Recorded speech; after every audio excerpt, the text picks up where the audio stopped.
With this session, we are going to discuss about need of periodic table. Why we need periodic table? Why scientists feel a requirement to arrange all the elements in tabular manner. Once we're going through the periodic table, first the basic need of the periodic table it helps to identify elemental property. Like you get identify any particular element. Like for example, you need guns to get the information about the carbon. While you're going through the periodic table and you'll see the block of the carbon in which you can identify the multiple information about that particular element.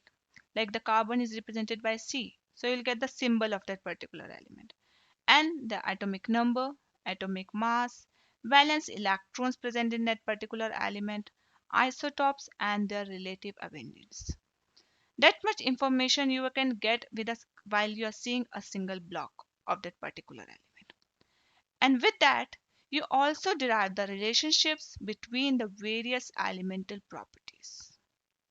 Like if you study only one element and once you are going through the periods and the groups, automatically you will get the multiple elements are completely have chemically relate with each other.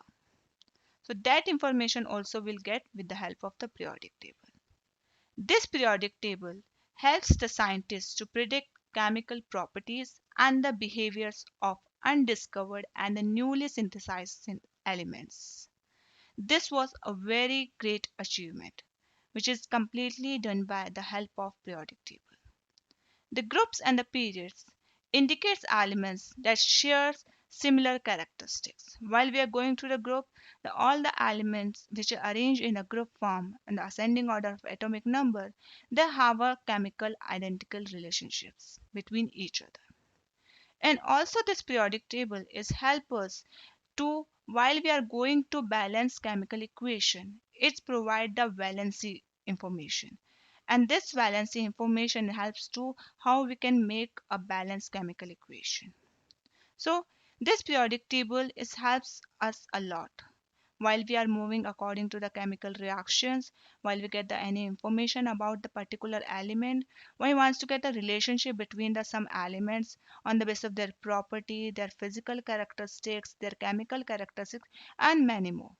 So here the periodic tables have a multiple ability to give a definite information about the particular element. With a further session, we'll discuss more about the periodic table. With this note, we conclude this session. We'll see you in next session.